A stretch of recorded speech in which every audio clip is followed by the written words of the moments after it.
Chère sœur, je t'écris cette lettre pour te dire que maman va bientôt mourir. Mais il n'est pas nécessaire que tu viennes, car comme disait Blanquita, pour un enterrement, il faut juste un mort. Je voulais te dire aussi que je repense à toutes les femmes de cette vieille maison. Je ne sais pas pourquoi. Peut-être pour la seule et saine raison d'entraîner le muscle de ma mémoire. Même si je ne pense pas que la mémoire soit un muscle, mais plutôt une artère, par laquelle circulent en se bousculant des lieux, des objets, des visages disparus, des étreintes que l'on n'a pas données ou que l'on n'a pas reçues. Les désirs qu'on n'a jamais révélés, ce sont aussi les désirs que les autres n'ont pas révélés. Et ils se sont tus. Et nous nous sommes tus aussi, car on nous a éduqués ainsi, avec une main sur la bouche et l'autre main aussi sur la bouche.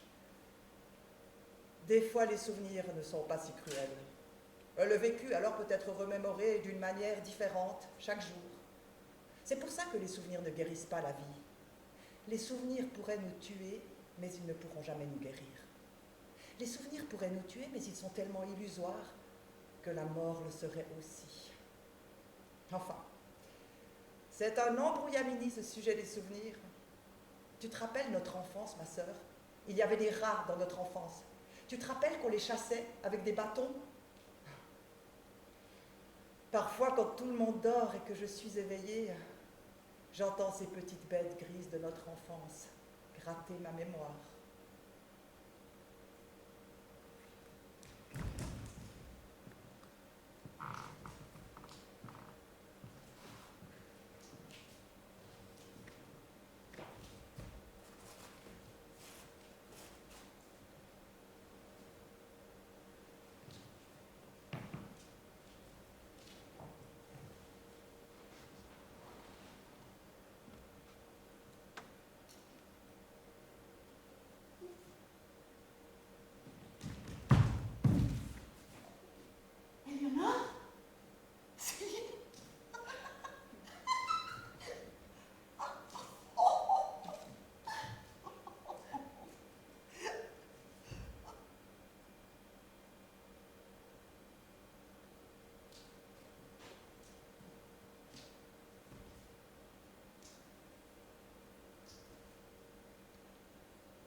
On dit que la tante Racine t'a se coupé un sourcil qui était beaucoup trop grand et qu'avec les ciseaux, elle s'est arraché un œil.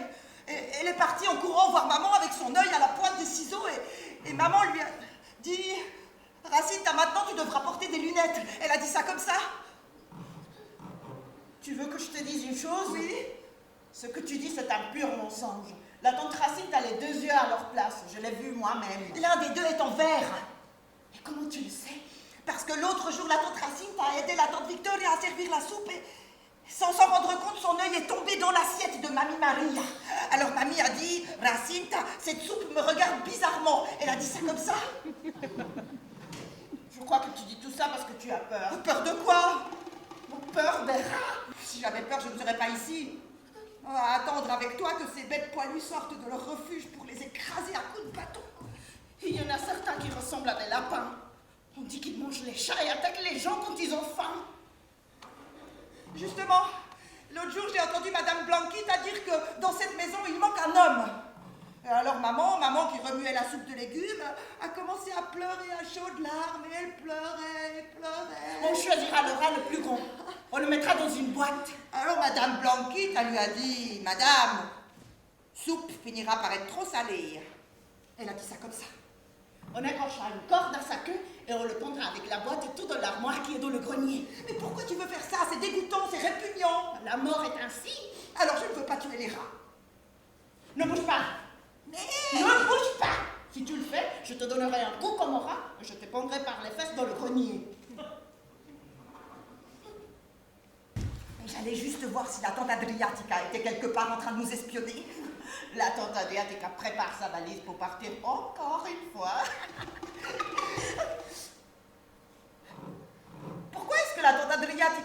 Adriatica? Parce qu'elle est aussi ennuyeuse que la mer Adriatica. Je me souviens quand maman t'a amené à la mer parce que cette maladie te faisait cracher du sang. Même si la tante Victoria disait que c'était de l'encre de Chine, moi je savais que c'était du sang. Hein. De l'encre c'est de l'encre et du sang c'est du sang. Hein. Tais-toi, tu ne sais rien. Je n'étais pas malade. Et si, tu étais malade parce que quand tu toussais, du sang sortait de ta bouche. Tais-toi, je ne suis pas malade. Si, tu l'es, car la nuit, quand tu dors, tu ronfles comme s'il y avait un tigre dans ton lit. Et quand tu es toute pâle et triste, maman chuchote avec la tante Jacinta, elles disent « Pobrecita, pobrecita ». Elles disent ça comme ça. Hein. Jalouse. Parce qu'on ne te donne pas de bonbons quand tu es toute pâle et triste. Et on t'envoie laver les assiettes et balayer. Moi, je vais au lit en faisant croire que je suis malade. Car je ne veux pas laver les assiettes, ni balayer, ni être malheureuse. Je ne veux pas être une femme. Mais toi, quand tu seras grande, tu seras une femme. Et toi, une malade. Non. Moi, quand je serai grande, je serai un homme. Menteuse, tu peux pas être un homme.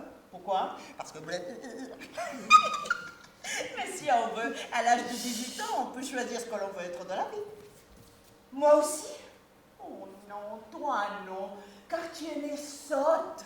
Et les sottes restent sottes pendant toute leur vie jusqu'à la mort. Je ne veux pas mourir. La manito la tengo quemada y no tengo huesito ni nada que me lleven a un cirujano que me ponga el huesito en la mano. Ça doit être horrible d'être toute seule dans la terre. Ma menotte est toute brûlée. Je n'ai pas d'os pour la faire bouger. Sous la terre sans maman ni la tante Jacinta. Au chirurgien qui remette le petit os à maman. La manito. Tais-toi, tu me fais peur quand tu chantes. Maman dit que papa chantait tout le temps. Mais un matin, il a arrêté de chanter. Les gens qui chantent un jour, ils arrêtent de chanter. Et ça me fait peur. C'est pour ça que je ne chante pas. Tu préfères ajouter de la vie à tes jours ou des jours à ta vie? Des jours à ma vie. Alors, Mamie Maria a raison. Raison de quoi? Que tu es une sotte sans espoir de guérison. Oh, méchante. Tu es trop méchante. Je veux plus jamais être ta sœur. Tu m'entends? Plus jamais. Mamie Goumercinda, elle dit que tu es comme ça parce que tu passes trop de temps couché. Elle dit qu'au lit, on couvre les péchés et les méchancetés. C'est pour ça que t'as ta Victoria d'or sur le fauteuil, ou debout, ou en marchant. C'est pour ça que tu es méchante, parce que tu passes trop de temps couché. Tais-toi, rapporteuse. Non, je ne me tairai pas. Silence, grande. Écoute. Quoi? C'est lui. Le rat? Oui. Et alors, qu'est-ce qu'on va faire?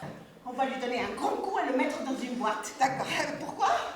Parce qu'il est en train de manger la porte de la cuisine. Bientôt, il mangera Madame Blanquita, ensuite maman, ensuite Mamie Maria, Mamie Goumercinda. Et la tante Adriatica? Ah, non, pas elle. Pourquoi? Parce que les rats ne mangent pas leur sœur. Il est là. Viens par ici, petit rat. Et moi, qu'est-ce que je fais?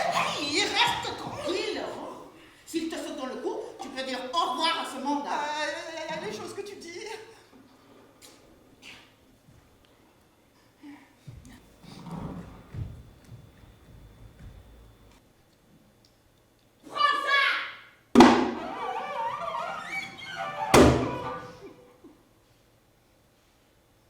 Tu l'as tué? Je sais pas. Maintenant, tu le prends par la queue, tu le mets dans la boîte et tu le mets dans la vieille armoire. Non, moi je veux pas le voir. Alors je vais le faire revivre. Non, je ne veux pas qu'il vive. Alors je le tue encore plus. Non, je ne veux pas qu'il meure, mais je ne veux pas non plus qu'il vive. Alors qu'est-ce que tu veux? Qu'on le juge. Alors, prends-le par la queue et mets-le dans la boîte. D'accord. On fera un jugement juste. Digne d'un rat. Comment on va l'appeler? Prune. On l'appellera Prune.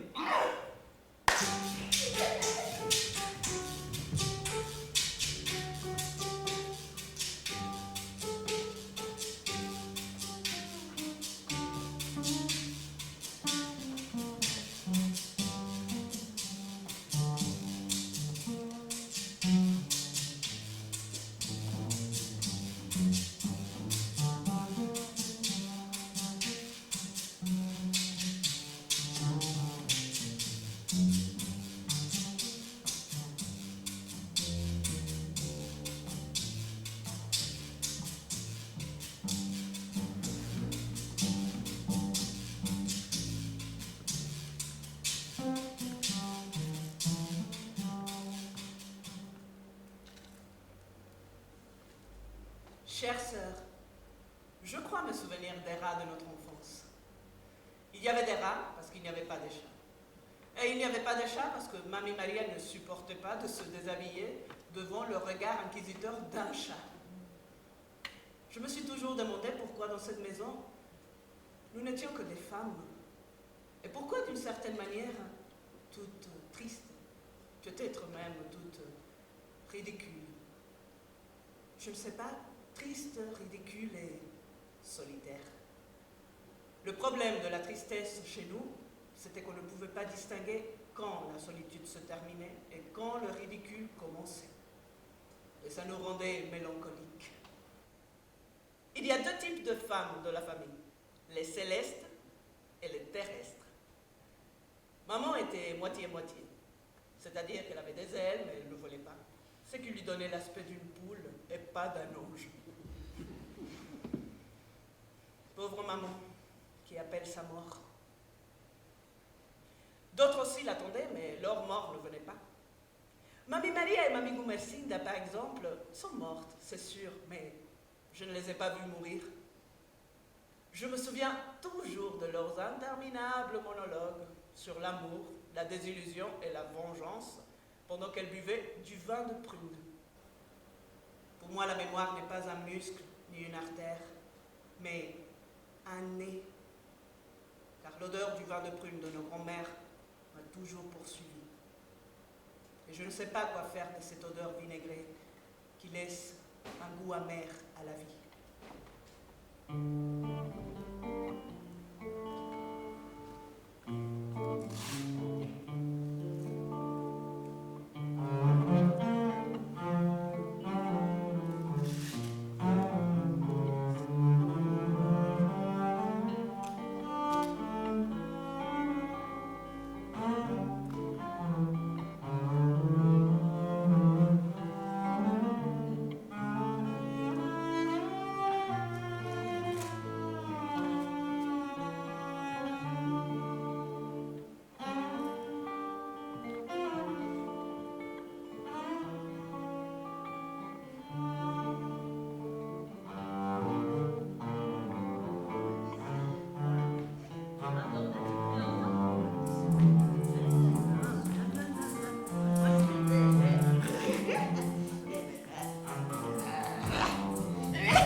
Mais toujours plus tard. Allez,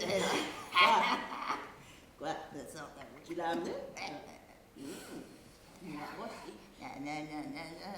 Attends que ces gamines pourries soient à parler.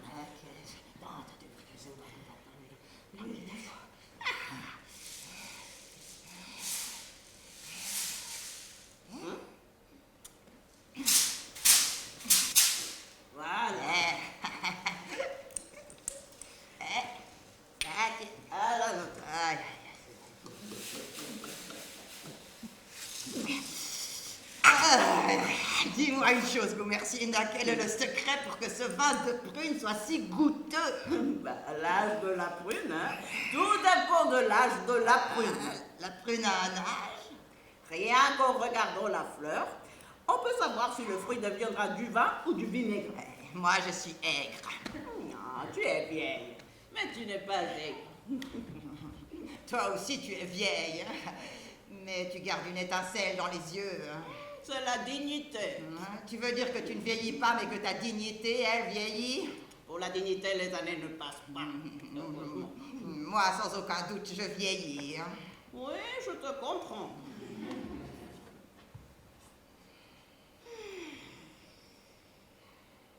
Quand Alfonsito vivait encore, je me mettais des crèmes, mais plus maintenant. Ce sont les avantages d'être vieille et seule.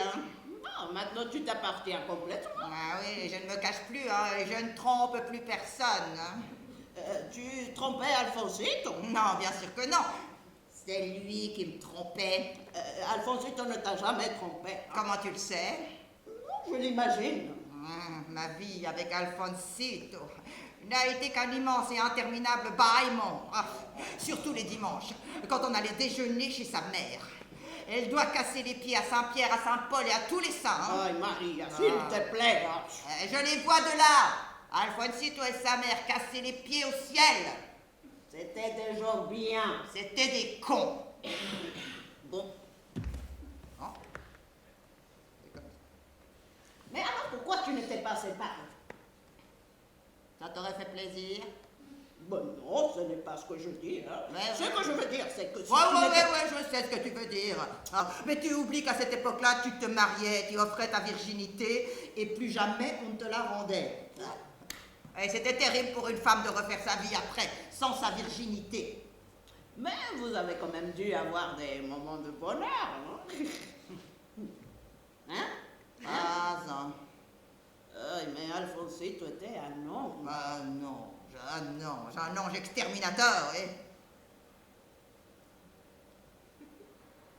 Pourquoi tu t'es marié alors? On nous a mariés. Comme ça se fait dans ce village. Ensuite, on nous trompe, et puis on nous fait des enfants d'abord, et puis après on nous trompe, et puis après on nous laisse dans la solitude, c'est notre état naturel.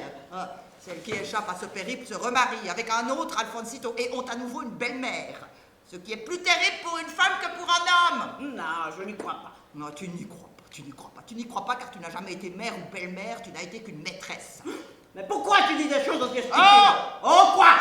Crois-tu que je me suis jamais rendu compte de ta romance avec Alphonsito le timide? Non, ce n'était qu'un amour platonique. Qu'est-ce que tu crois? Que je ne me suis pas rendu compte que ma sœur chérie allait au lit avec mon mari? Et on n'est jamais allé au lit. Ce n'était pas nécessaire, vous le faisiez n'importe où. Le vin de prune t'enivre, hein? Au contraire, le vin me dessoule. Oui, la langue est la seule chose que tu gardes sobre. Où le faisiez-vous, hein? Dans quel coin de cette misérable maison le faisiez-vous, hein? Je ne sais pas, j'ai oublié. Ça fait tellement longtemps. Et en plus, ferme-la! Ferme-la! Tu dis tout ça car tu étais incapable d'aimer ton mari, ni de le rendre heureux. Tu as toujours vécu dans l'ombre des décisions de notre mère, car tu n'as pas choisi et qu'on a choisi à ta place. Mais tu l'as accepté, car c'est toujours plus simple d'accepter que de se rebeller. Alors tu es devenue cynique, ma sœur, sous prétexte qu'on ne t'a pas laissé le choix. Mais jamais on ne nous a laissé le choix. Et on s'est habitué à vivre dans cet état de stupidité de ceux qui ne feront jamais quelque chose de différent. C'est pour ça que nous sommes conservatrices dans cette maison. Accepter est plus confortable, car nous avons une peur profonde d'être différentes. Ça ne m'a jamais gêné le fait qu'il t'aimait. Ce qui me gênait, c'est qu'il te faisait des choses qu'il ne m'a jamais faites. Je sais que c'est niais et ridicule. La niaiserie est le dernier recours des femmes seules. Ah, Marie. Tu as déjà entendu le battement d'ailes d'un papillon dans une bouteille? Non. Moi, oui. Il y a plusieurs années, dans une bouteille vide de vin de prune. Le papillon était blanc et ses ailes étaient couvertes de lettres. Il battait des ailes avec tant de force qu'il faisait un bruit assourdissant. En lisant ce que disaient les lettres, j'ai compris qu'il ne m'aimait pas, que ce papillon n'était pas pour moi. Alors j'ai brisé la bouteille contre le mur et le papillon s'est envolé. Il devait sûrement avoir un autre cœur. Quel âge doit avoir la prune pour devenir du vin et non du vinaigre?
Nos grands-mères avaient une façon particulière de se faire mal. Je crois que les blessures chez nous voyagent dans des valises. Et chaque femme de cette maison en avait une. La seule qui n'avait pas la manie des valises endolories, c'était notre mère, Francisca. Je pense toujours à notre mère faisant le ménage, se battant contre les rideaux décolorés par le soleil d'août, rongés par l'humidité laissée par les pluies de septembre. Maman se battait tout le temps, sans se rendre compte que c'est impossible de lutter contre les rideaux, contre les fuites d'eau, contre la poussière sur le bord des fenêtres. C'est impossible de lutter tous les jours contre ce qui, tôt ou tard, nous survivra. Bientôt, maman partira pour toujours, et les rideaux resteront là. Maman a perdu la bataille finale contre les rideaux. Naturellement, ce n'étaient pas des batailles épiques, car maman n'a jamais réussi à voler, non pas à cause de sa condition de poule, mais parce qu'elle avait décidé d'être un arbre, et pas un oiseau. Celle qui avait choisi d'être un oiseau, c'était la tante Adriatica. Elle s'est envolée un matin d'octobre, aidée par maman, Francisca.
J'en ai marre, Jacinta, j'en ai marre. Je ne suis pas Jacinta, je suis Francisca. C'est pareil, dans cette maison, tout est pareil. Il y a tellement de femmes dans cette maison qu'on se perd. Mais un de ces jours, Moi, je prends ma valise et vous ne verrez plus un seul de mes cheveux.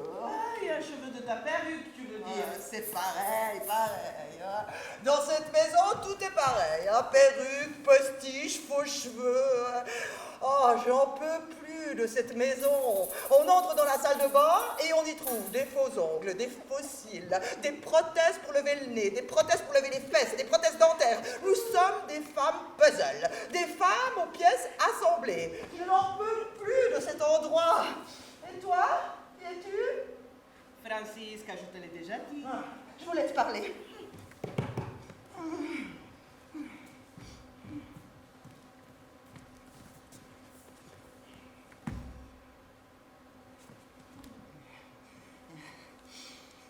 Tes filles ont laissé une bête pourrir dans l'armoire du haut. Moi qui voulais échapper à l'odeur de prune rance de ta mère parce qu'elle s'est mis dans la tête de faire du vin de prune. Ce qui est stupide puisque le vin vient des vignes. Hein. C'est d'ailleurs pour ça qu'il s'appelle vin. Hein. Comment tu me trouves, Jacinta? Ay, Francisca. Francisca, comment tu me trouves? Bien. Je ne suis pas bien. Pourquoi je te mentirais? À toi. Quel lien de parenté avons-nous, toi et moi? Tu es ma tante. C'est qu'il y a tellement de femmes dans cette maison qu'on se perd. Je te disais que je ne suis pas bien, que je ne supporte plus cet endroit. Souvent, je pense à m'enfuir à bicyclette. J'en ai même acheté une. Mais je n'ai jamais appris à en faire. Elles sont tellement bizarres. Qui? Les bicyclettes. Elles sont d'une époque différente de la mienne. Oh, si seulement j'étais plus jeune. Souvent, je pense qu'il est trop tard pour s'enfuir d'ici. Je suis née entre le cheval et la bicyclette. Trop tard pour monter à cheval et trop tard pour rouler à bicyclette. Je suis née trop tard, c'est ça mon problème. Quel lien de parenté avons-nous, toi et moi? Ma nièce. Tu es ma nièce. Mais tu es beaucoup plus jeune que moi. En apparence. Dans la famille, les plus jeunes sont les plus vieilles. Ah bon? Oui, c'est une maladie. Je ne m'étais jamais rendu compte qu'il existait une telle maladie dans la famille. Il y a beaucoup de choses dont tu ne t'es pas rendu compte. C'est d'ailleurs pour ça que tu ne peux pas partir. Mais tu ne sais pas que maintenant il existe des aéroports. C'est un endroit où vont les gens, ils se disent adieu et s'enfuient. On peut aller tellement vite que quand on arrive, on a l'impression qu'on n'est même pas parti. Ça doit être une sensation formidable, formidable. Oui, Tata. On peut fermer les yeux et les ouvrir dans un endroit où les arbres sont bleus, où les gens sont verts, où il n'y a pas de famille ni d'odeur rance. Tout ça est extraordinaire, c'est extraordinaire. Racita, ou quel que soit ton prénom, c'est comme voyager dans le souffle d'un ange. Encore mieux. C'est comme si toi-même, tu étais un ange. Moi? Un ange? Oui, un ange. Oui, un ange.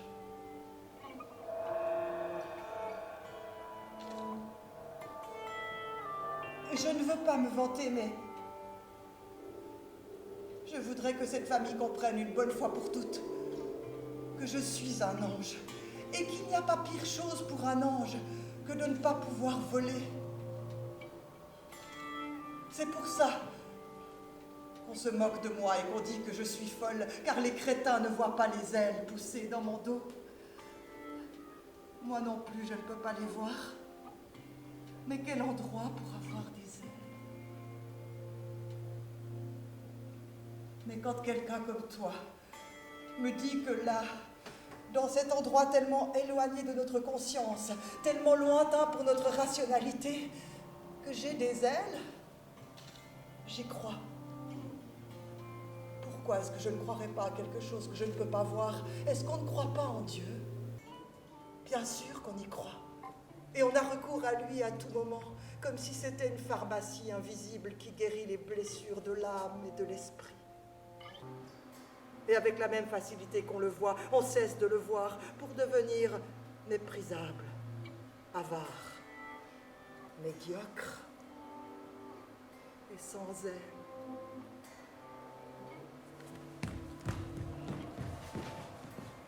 Dans cette famille, personne n'a d'aile et les miennes ont poussé dans mon dos, je ne peux pas les voir. Tata.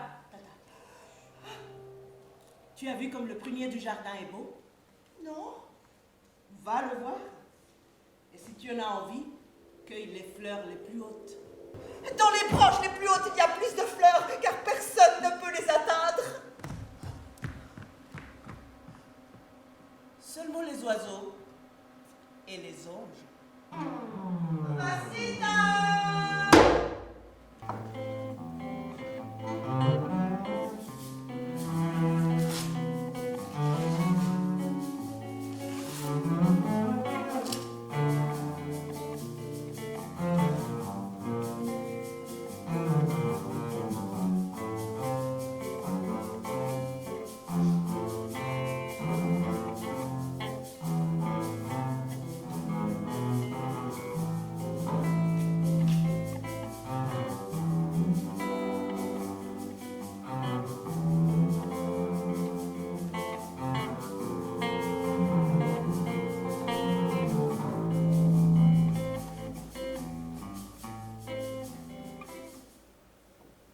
Ma chère sœur Éléonore, je ne crois pas que Tata Adriatica ait volé.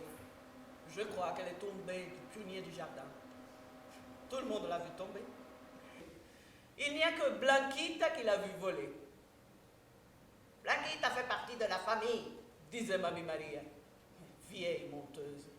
Blanquita était une servante et on l'a toujours traitée comme telle, car on n'était pas des femmes, mais des fonctions.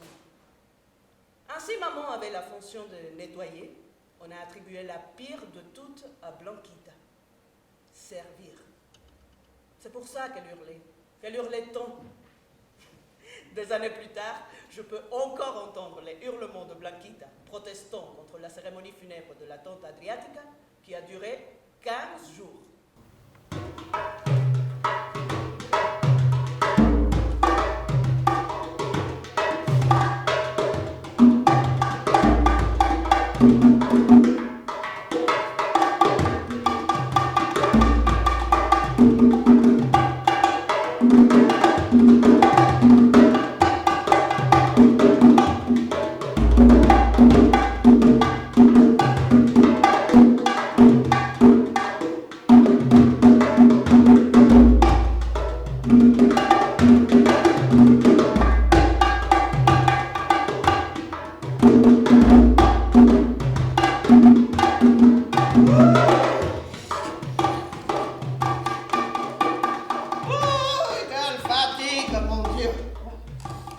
m'enlève souffle dans cette maison.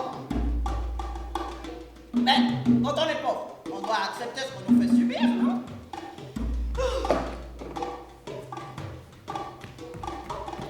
Si j'étais pas là, ça serait vraiment bordel ici.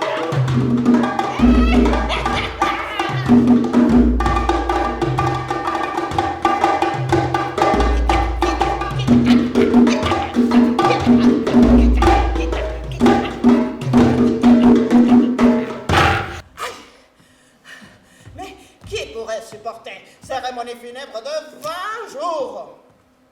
Elles veulent que je ressuscite, hein? Après, elles vont dire « Oh, pourquoi on ne l'a pas enterré à temps ?» Maintenant, va falloir attendre qu'elle meure encore une fois. Et... Oh, pauvre Madame Adriatica. Moi, oui, je l'aimais, malgré tout. Quantité de gens qui viennent, mon Dieu. Et qu'est-ce qu'il y a comme désœuvrés qui viennent visiter des morts? Non mais vivante, personne lui rendait visite. Morte, tout le monde vient. Hein? Faut mourir pour qu'on vous aime. Blanquita, Blanquita. J'arrive, Madame Maria. Je lave les verres.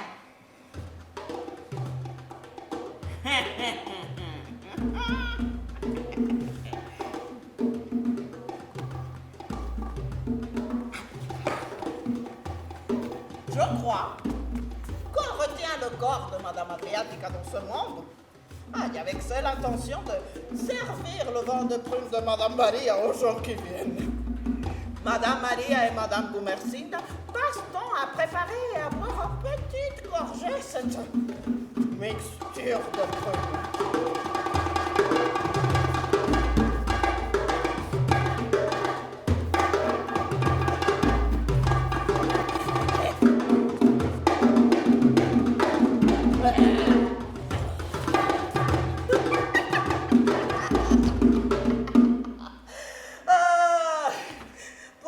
Madame Adri, reste là en attendant.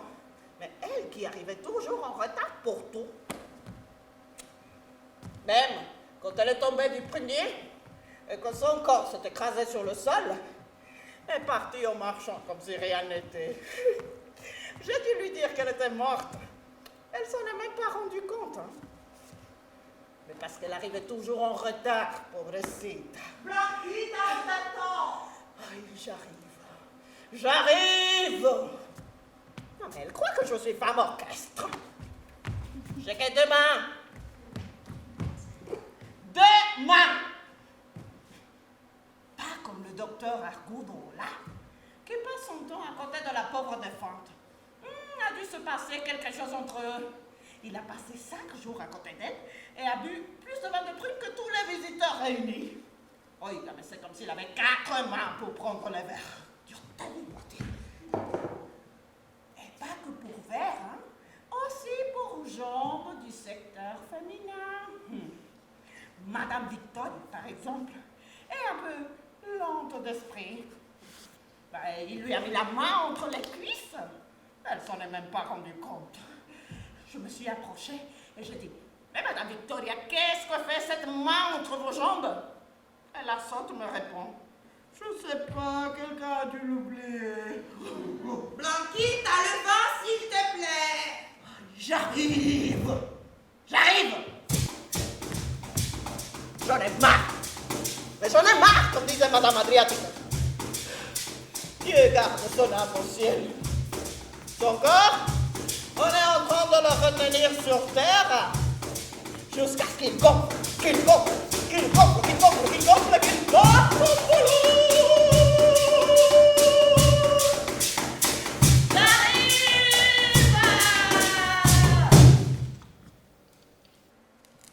Ma sœur, la décomposition du corps de Tata Adriatica était la même que la décomposition du corps du rat qu'on avait gardé au grenier.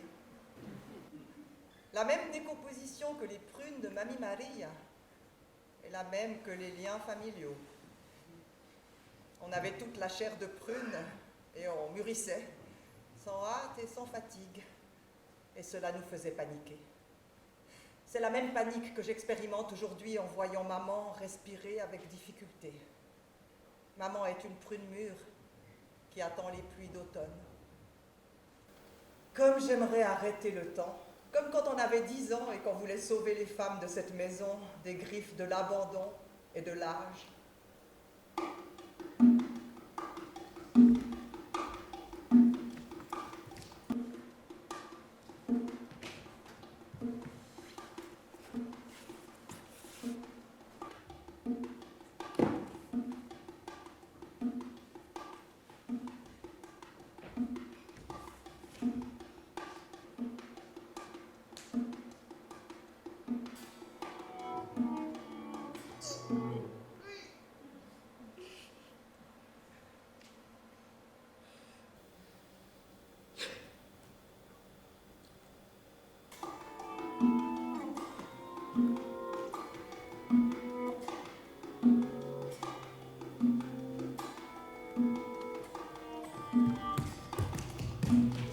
Le corps de Prune est pourri. Les rats ont une âme? Alors, elle doit être avec la tante Adriatica dans le même paradis. Non, la tante Adriatica n'est pas au paradis. Elle est en enfer? Non, la tante Adriatica vole dans les stratosphères. Moi aussi, j'aimerais voler un jour. Nous ne pouvons pas voler, c'est la malédiction familiale. Moi, oui. Parce que quand je regarde un tableau où il y a un paysage, je reste figée et en un instant, zou, je suis dans le tableau. Mais tu reviens toujours car c'est la malédiction familiale. Mais quelle malédiction? Il n'y a pas de malédiction. Et d'abord, je ne reviens pas toujours, je reviens quand je veux. Et si je suis revenue aujourd'hui, c'est parce qu'on doit faire le procès de Prune. Ça n'est plus possible, le temps a pourri le corps de Prune. On ne peut plus le condamner.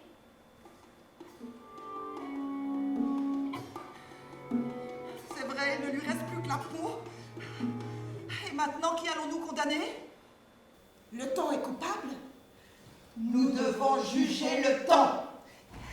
Le bon temps, le mauvais temps, quel temps allons-nous juger? Oh, Isotte, tu ne comprends rien. Ne m'insulte pas. Je t'insulte car tu es ignorante. Apporte le calendrier. Je ne bouge pas et ne m'insulte pas. Écoute, si tu ne m'apportes pas le calendrier, la malédiction familiale. Mais quelle malédiction familiale? Il n'y a pas de malédiction, tu as inventé ça parce que tu veux me mener par le bout du nez. Très bien, ne bouge pas. Mais le temps va faire la même chose avec toi. Regarde ce qu'il a fait à Prune. Regarde ce qu'il a fait à Tata Adriatica. Et à Mamie Maria, il lui a rempli le visage des rides et lui a donné une humeur de chien. Si on ne l'arrête pas, il va finir par tuer toutes les femmes de cette maison. Moi aussi? Tu seras la première. Alors il faut juger le temps. Commençons. Je suis celle qui accuse. Moi aussi. Non, toi tu défends. Mais pourquoi? Parce que tu es plus gentille que moi et que celles qui défendent sont toujours plus gentilles que celles qui accusent. Alors je défends. Mais elles sont moins intelligentes. Alors j'accuse. Mais le gentil va au ciel quand elle meurt. Alors je défends. Je commence. Messieurs du jury. Je proteste. Il n'y a que des femmes dans le jury. Mesdemoiselles du jury. C'est bien. Vous vous interrogerez. C'est bien. Mais tais-toi, je continue. C'est bien. J'aimerais savoir ce que le temps faisait le 21 mars de l'année en cours sur la tête de ma grand-mère. Je proteste. Cette question ne nous conduit nulle part, car si le temps était sur la tête de ma grand-mère, c'est qu'il était entêté, et rien d'autre. Moi aussi, je pensais ça. Jusqu'à ce que je vois le temps avec 2 crayons à la main. Un noir et un bleu. Avec le noir, il dessinait des lignes profondes sur le visage de ma grand-mère. Et avec l'autre, il peignait des mèches blanches sur ses cheveux. Et pas satisfait, il lui a écrasé les seins jusqu'à les dégonfler. Je proteste, ça n'est pas possible. Pourquoi? Mamie n'a jamais montré ses seins à personne, ni même au temps.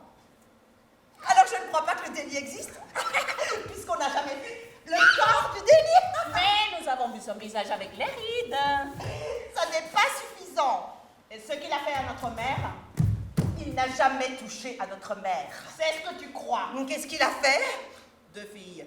Je proteste. Protestation rejetée. Car la défense refuse de reconnaître qu'elle est fille du temps, qui est le pire ennemi des femmes. Notre père est le temps qui passe. Nous ne le voyons pas. Mais maman le rencontre quand elle court les après-midi, et quand elle va au lit, elle y va avec notre père le temps. C'est pour ça qu'on la voit seule et vide. Parce que notre père a la putain d'habitude d'y être et de ne pas y être à la fois. J'ai vu notre père le temps rire de maman quand elle repasse le linge ou quand elle nous chante une chanson pour nous endormir. Alors, je peux voir comment il a fait mère, comment il a fait vieille, et la même pour ne plus jamais la rendre.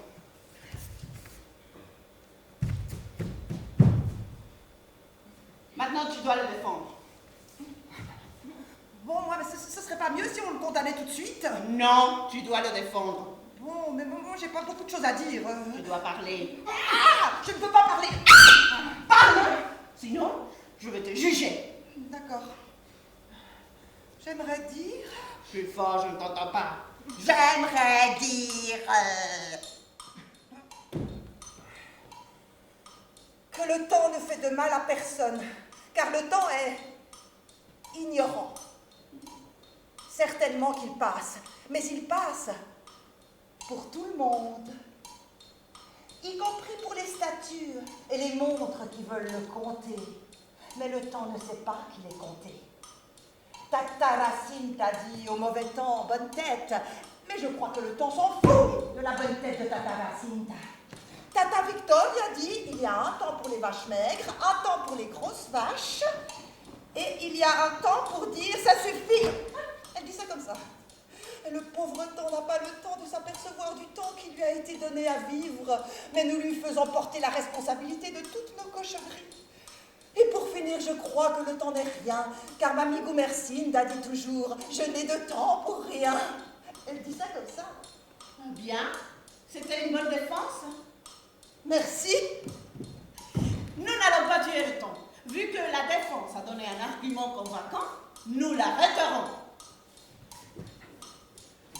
Aujourd'hui, le 19 avril, devant le cadavre de Prune, nous proclamons que nous serons le 19 avril jusqu'à la fin de notre vie.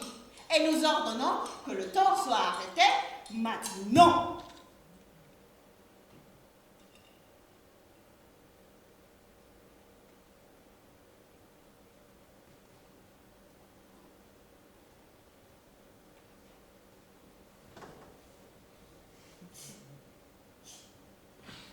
Tu as remarqué quelque chose de particulier? Oui, je remarque que nous avons arrêté le temps. Mais comment tu le sais? Parce que Prune a arrêté de pourrir. Prune aura le ménage pour toujours. Bravo, c'est le triomphe des femmes sur le temps. Je te félicite, monsieur le procureur. Moi aussi, je me félicite. Tu dois me féliciter aussi. Ah non? Pourquoi?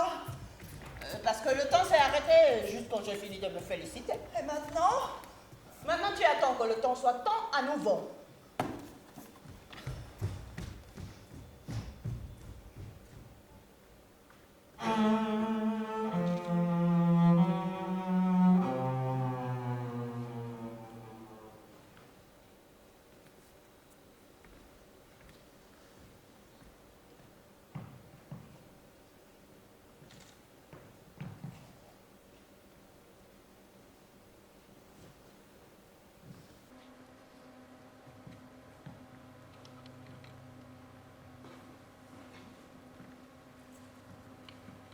Ma sœur chérie, tu te souviens que Mamie Marie a donné des cours de violon à Tata Victoria?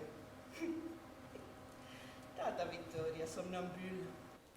Et la maison est devenue bizarre et sans temps. Et chaque femme avait suffisamment de temps pour s'enfuir du temps.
si tu allais donner un coup à quelqu'un.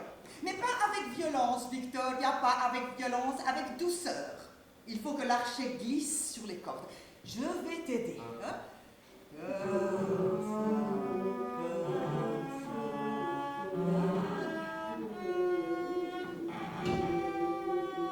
Non, reprenons le rythme. 1, 2, 3, 4 et on y va.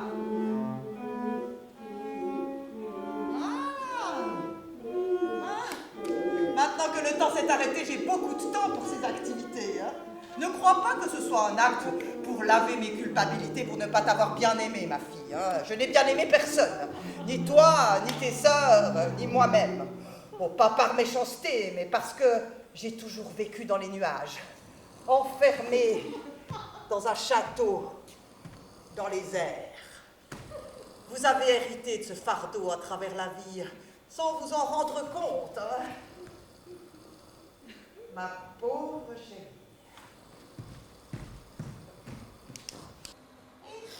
Ah, petit Victoria, passons au mouvement suivant. Attention, 1, 2, 3, 4.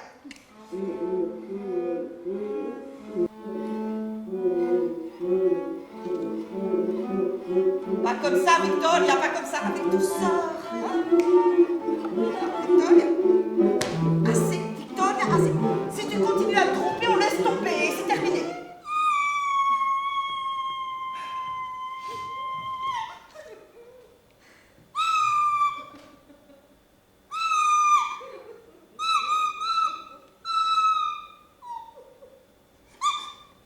Bon, essaye encore. Hein, tu vois? Tu vois que c'est facile, hein? Avec mesure et élégance. Hein? Les cordes du violon sont les cordes de l'âme, et ces musiques les sentiments mélodieux du cœur. Non, Victoria, non. Je te l'ai répété plus de 1000 fois quand tu étais réveillée, et maintenant que tu dors, je te le répète encore une fois. Hein? Le violon est un instrument dont la grandeur et la jouissance résident dans la manière d'appuyer le menton sur lui. Non, pas comme ça, Victoria, tu ne dois pas t'allonger sur l'instrument. Il faut méditer, méditer.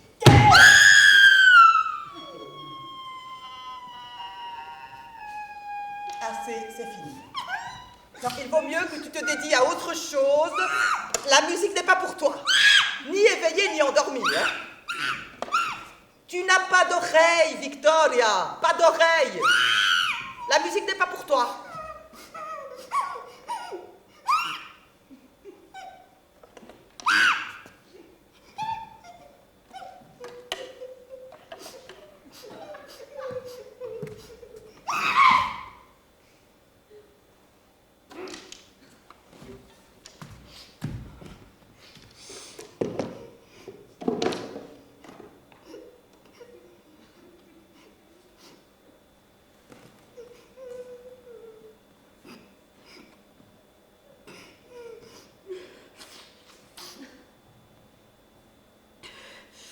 D'un autre côté, il n'est pas indispensable que tout le monde ait un violon sous le bras.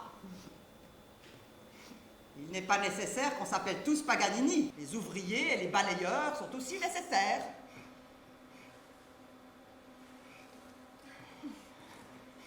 Tiens, pourquoi ne te cherches-tu pas un petit fiancé, hein, qui soit suffisamment idiot et creux, hein, qui, quand on lui demande s'il a ses propres pensées, répondra que non, qu'il les a toutes empruntées, hein?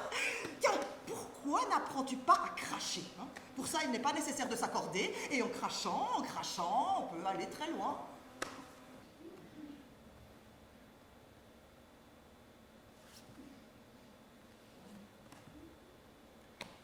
On va essayer encore une fois. Soyons ridicules pour la dernière fois, hein, comme disait ton père. Hein? Appuie l'instrument contre ton menton.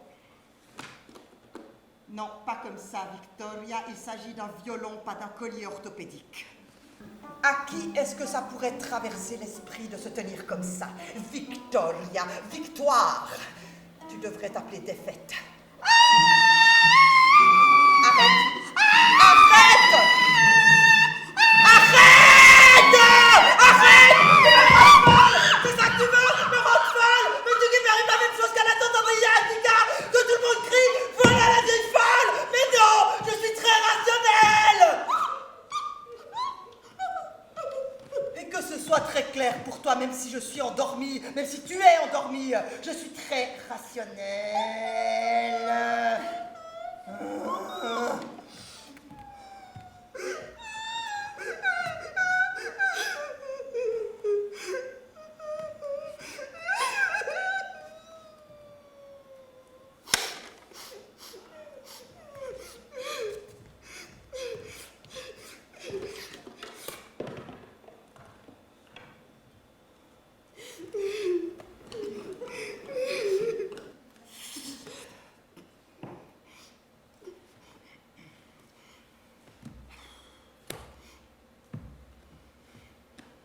Victoria, ma fille, dans la famille, nous avons de l'admiration pour les muses. Regarde tes sœurs, Racine, sans aller plus loin, chaque broderie qu'elle fait est une œuvre d'art. Ou ta tante Gomercinda qui fait un vin de prune digne d'un repas de roi. Ou ta tante Adriatica qui peignait des paysages avec une telle beauté et un tel réalisme que quand on ouvrait les fenêtres de la maison pour aérer, les arbres des tableaux se mettaient à bouger. Sans parler de ta sœur, Francisca.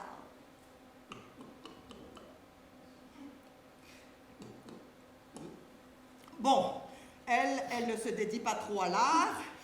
Elle a eu des filles. Comprends-tu pourquoi je veux que tu apprennes à jouer de la musique? Si tu n'as pas d'homme, au moins que tu aies un violon. Hein? Allez. On y va encore une fois. Si tu casses le violon, je te mets une gifle.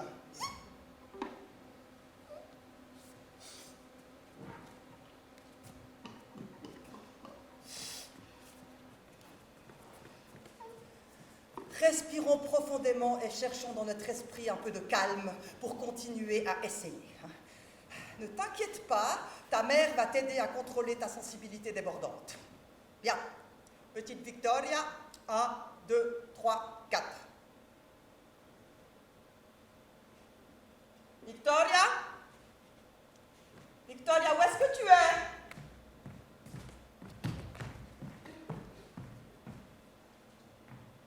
Qu'est-ce que tu fais derrière le fauteuil? Tu urines? Mon Dieu, c'est le comble. Ces fauteuils ont plus de 100 ans et jamais personne n'a uriné dessus. Tu as vidé ta vessie sur 100 ans d'art. Lève-toi, effronté. Lève-toi, je te dis.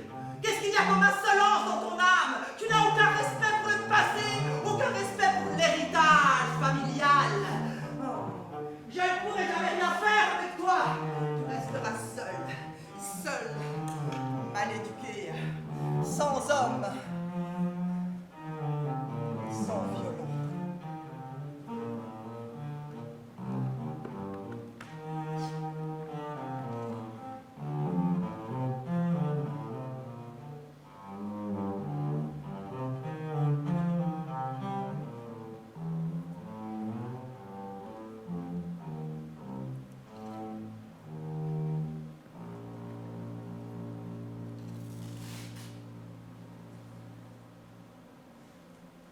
Chère sœur, la tante Victoria a marché somnambule pendant de nombreuses années. Je crois qu'elle ne s'est jamais réveillée. De cette façon, elle a dû partir de la maison. Parce que même si on ne l'a pas dit, toutes les femmes voulaient partir. La tante Adriatica est partie en volant. La tante Victoria s'est exilée dans ses rêves. Et la tante Jacinta... Te souviens-tu de la tante Jacinta?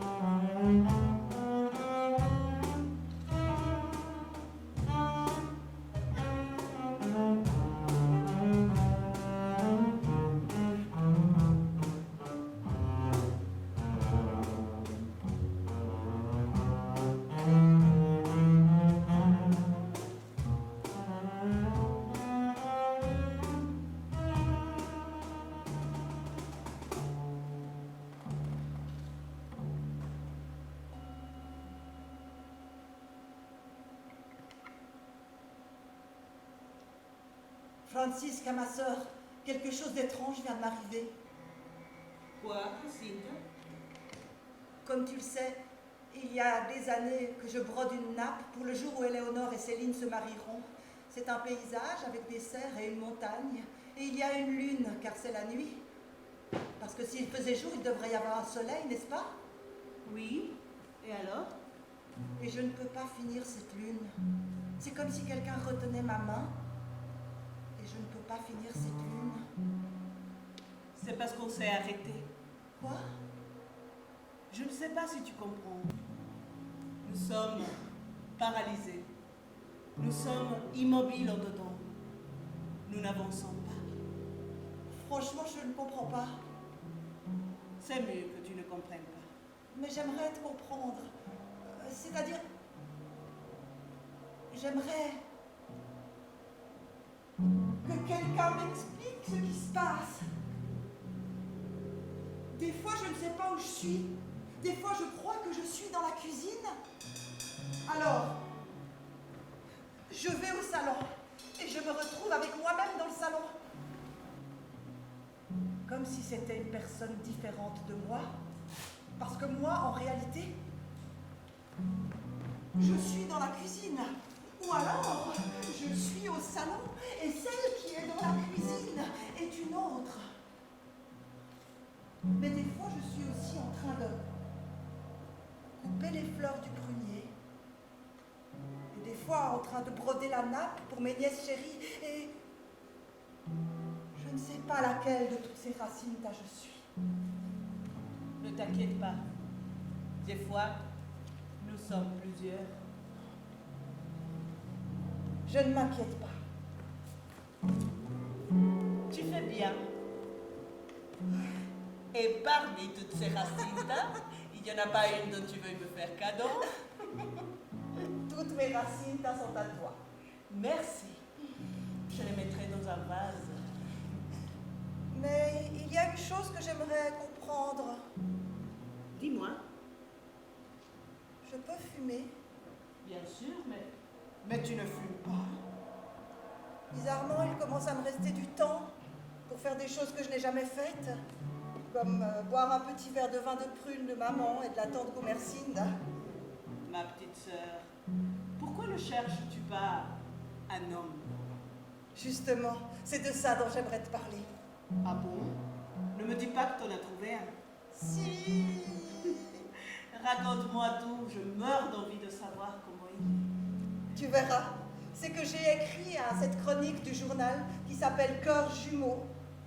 Tu as écrit à cette chronique? Oui, ce n'est pas bien? Non, ça me surprend. Pourquoi? Parce que je n'aurais jamais pensé à le faire. Parce que tu n'es pas aussi seule que moi. Ou peut-être parce que tu n'es pas aussi ridicule que moi. Non, Racine. C'est parce que je n'ai pas une belle écriture. Et mon orthographe est très mauvaise. Au lieu de mettre « j'ai besoin d'amour », je pourrais mettre « j'ai besoin d'un mur ». Alors on m'enverrait à n'importe qui. Ah bon, si c'est pour ça. Moi, j'ai une écriture gothique. Tu as une écriture pour les cœurs solitaires, pour les âmes jumelles, pour les courriers sentimentaux. Plus personne n'écrit comme toi, ma petite sœur. Non. Ah si, j'ai reçu plusieurs lettres du même homme. Enfin, je ne sais pas si c'est un homme. Tu te souviens d'Apollo? Non. Apollo, qu'on appelait Tin, Apollotin. En 6e, il s'asseyait derrière nous et il s'est déclaré à moi sous le prunier du jardin. La seule déclaration d'amour que j'ai eue de toute ma vie, je l'ai eue à 12 ans et c'est Apollotin qui me l'a faite. Veux-tu être ma fiancée? Et je lui ai dit, qu'est-ce qu'il faut faire? Et il m'a dit rien et je lui ai dit d'accord. On s'est donné la main et on a regardé le prunier et il a commencé à pleuvoir et on n'a pas bougé. On était pétrifiés et la pluie tombait sur nous. Alors je me suis rendu compte que l'amour est imperméable. C'est Apollo est celui qui répond à mes lettres. Mais ce qui est étrange, ce que je ne comprends pas, c'est qu'il a toujours la même écriture qu'avant, comme si le temps pour lui s'était arrêté à cet instant. Je ne comprends pas pourquoi, après si longtemps, il continue à dessiner des petits bateaux et des fleurs dans la marge de ses lettres. Je ne comprends pas pourquoi il n'a pas grandi et ne m'a pas aimé. Je ne comprends pas pourquoi, après tant d'années, ce petit garçon revient me tourmenter. D'un autre côté, c'est le seul qui m'ait vraiment aimé. Son amour avait l'innocence suffisante pour ne pas me blesser. Pourquoi la vie est-elle ainsi? Tu dois aller le chercher. Comment? Tu sors, tu prends le chemin et tu commences à marcher. Tu prends une cigarette, tu regardes une dernière fois cette maison et tu dis: restez toutes dans la même merde. Je vais chercher mon napolitain que j'ai perdu il y a 30 ans. Et tu marches, et tu marches, et tu te perds dans notre mémoire. Et il n'y a pas de tristesse ni de désespoir, car à la fin, toutes les Jacintas sont une seule Jacinta qui marche dans le temps.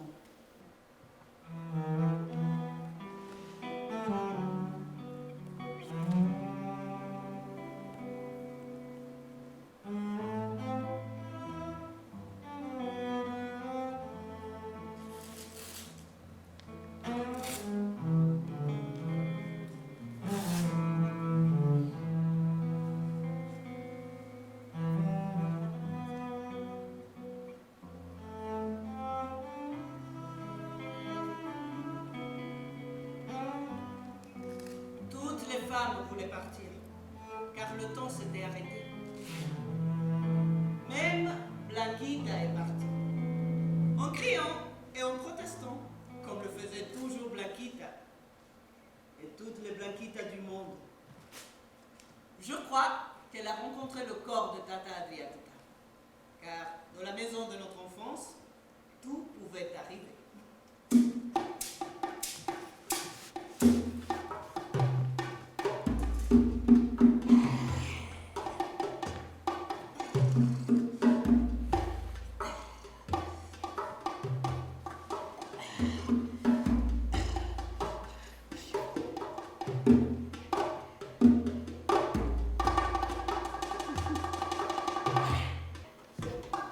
Avec cette histoire de temps qui s'est arrêtée, cette maison est devenue vrai bordel. Et je suis sur le point de devenir folle. Ça fait 5 jours que je lave ce verre.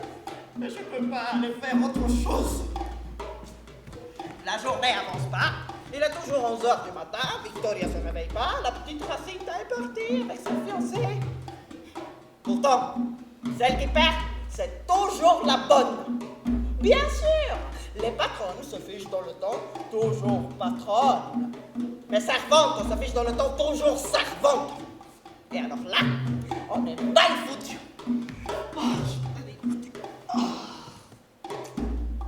C'est pour ça que j'ai pas pu me débarrasser de ce fichu vert. Regarde, c'est comme s'il était collé avec une colle extra forte.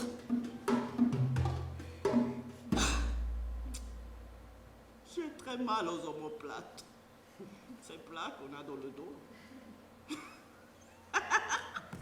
Mais c'est qu'on ressemble à de la vaisselle et pas à des personnes. Ah, lessivées. On est lessivés. J'ai mal partout. Partout. Y lo que necesito es una siesta. Ay.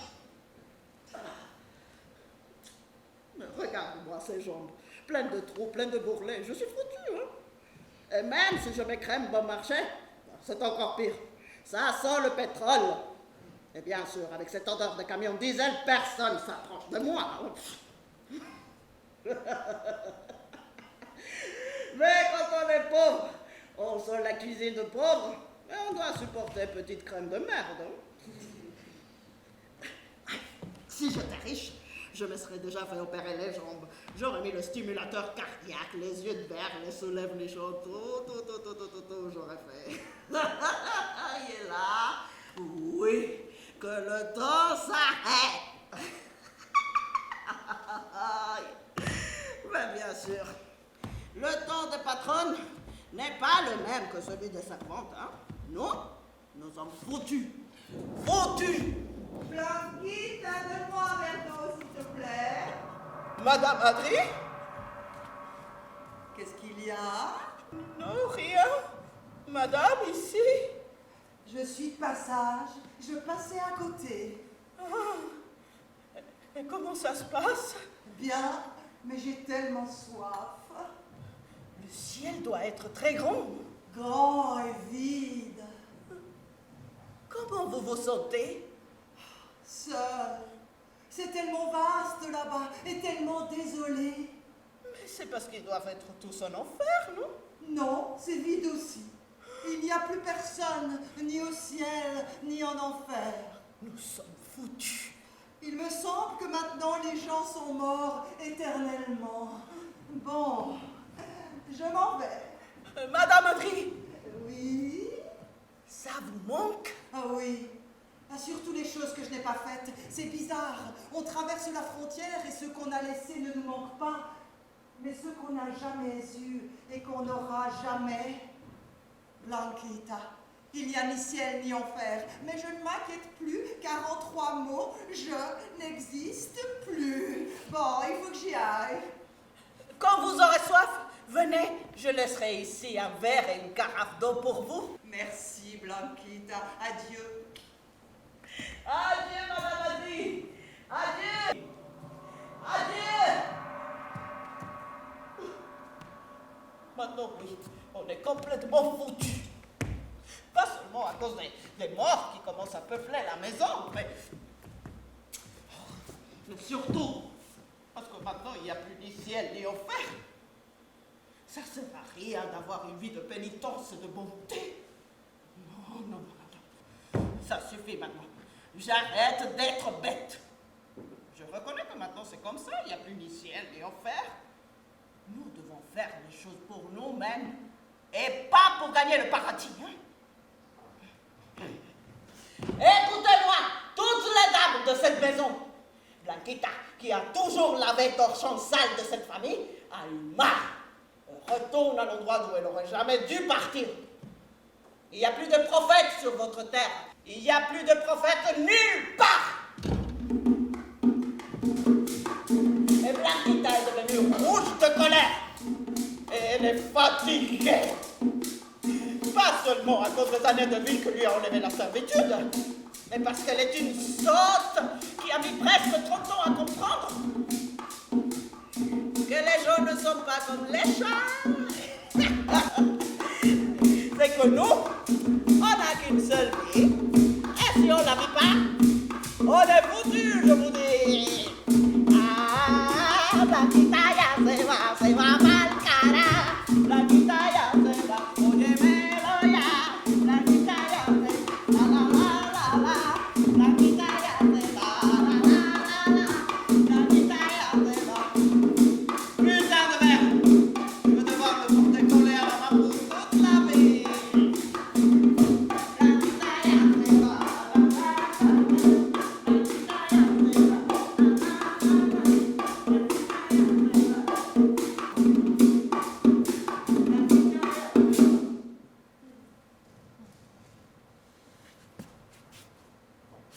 Chères sœurs, je crois que les dernières à partir ont été Mamie Maria et Mamie Gumersinda. Elles ont emporté beaucoup de valises et beaucoup d'insolence. En les voyant passer à vélo cet après-midi-là, personne n'aurait pensé que ces deux mamies paisibles s'étaient détestées avec tant de rancœur et aimées avec tant de fureur. Il ne leur restait plus qu'à pédaler ensemble jusqu'à disparaître.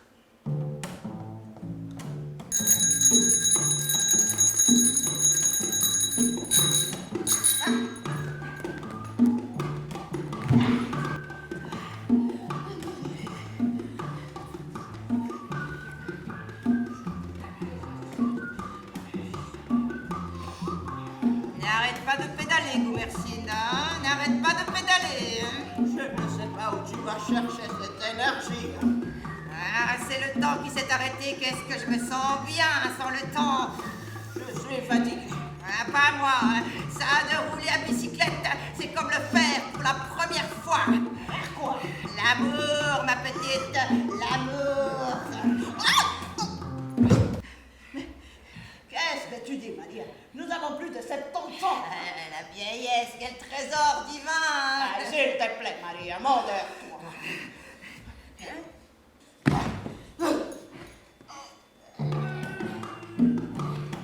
Ah, je ne comprends pas comment tu as pu être la maîtresse d'Alfonsito le timide en étant si pudique. Hein.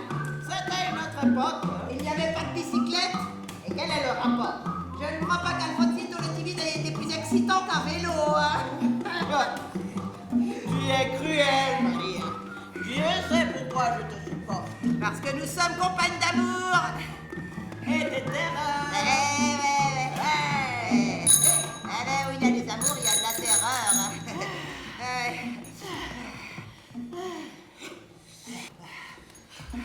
Amen. J'ai ouvert ça. Bah oui.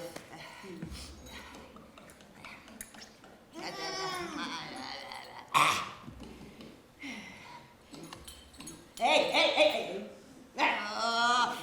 C'est moi qui fais ce vin, donc tu le gardes pour après. Ok. Tu te souviens de notre enfance? Monstrueuse. Pour moi, c'est la seule chose qui a eu du sens. La nostalgie n'a jamais de sens. Au tournant des années, la seule chose qui reste, c'est de revenir au commencement. Deux filles terrorisées par un père absent et une mère qui collait sa tête sur les romans photos, plus terrorisée que nous. La maîtresse d'école et l'histoire du pays, terrorisées aussi, tout ayant peur d'un futur qui pourrait être différent du passé. C'est cela le séisme de notre enfance. Et nous, ces répliques avec moins d'intensité, mais des répliques quand même. Tu parles de l'enfance avec un mépris que je ne comprends pas. Mais pas seulement de l'enfance, de la jeunesse, de la vieillesse, de la vie. Ah, tais-toi. Et toi, tais-toi. Hey. Et crois-tu que nous avons bien vécu toutes ces années? Pourquoi crois-tu qu'elles partent toutes de la vieille maison? Car il faut faire le saut mortel, ma chère sœur. Celui qui nous sépare de l'ivresse de nos ancêtres, des raclées que nous donnaient nos parents. Une fois, j'ai eu la grande idée de dire à table que nous n'étions pas une famille. Et alors papa a commencé à tousser. Et le riz sautait de sa bouche comme s'il était en mariage. Les pois ricochaient sur la table comme des balles de ping-pong. Toc, toc, toc, toc, toc, toc, toc, toc. Maman plongeait sa tête dans l'assiette comme si elle voulait dire « Amenez-moi la soupe !» Hey. Alors papa a pris sa ceinture.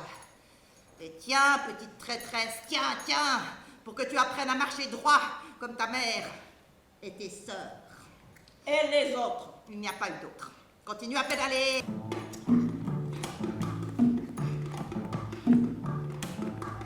À t'écouter, il semblerait qu'il n'y ait que toi qu'on ait frappé. Je ne me rappelle pas qu'on t'ait frappé. Hein. Parce qu'on se rappelle seulement de ce qui nous fait mal. Eh ben, quand on souffre, on ne s'occupe pas de la douleur des autres. Moi aussi, j'étais à ce déjeuner. Mais tu as toujours eu la faculté d'être sans y être. Car je ne supportais pas tout cela. Alors, je m'imaginais dans un autre endroit, avec d'autres gens, où tout était différent. Les personnes, les maisons, les choses. Et je marchais par les rues, et je me sentais différente. C'était un sentiment agréable. Hein? Puis, je revenais à la table familiale, et tout était différent. Tu fuyais. Appelle ça comme tu veux, je dis que j'imagine. Pendant qu'on me frappait, tu te consacrais à imaginer. Oh non, Maria! Je ne t'ai jamais laissé à la merci des raclés, car je t'emmenais avec moi dans mes promenades. Mais tu étais là, à côté de moi, devant, derrière, au-dessus de moi. J'étais aussi Maria, dans un endroit sans gifle et sans intolérance. Un lieu ici dans mon cœur, qui est le seul organe qui peut imaginer, pas la tête, Maria, le cœur, hein? Continue à pédaler, hein. Oui, il faut pédaler jusqu'à disparaître.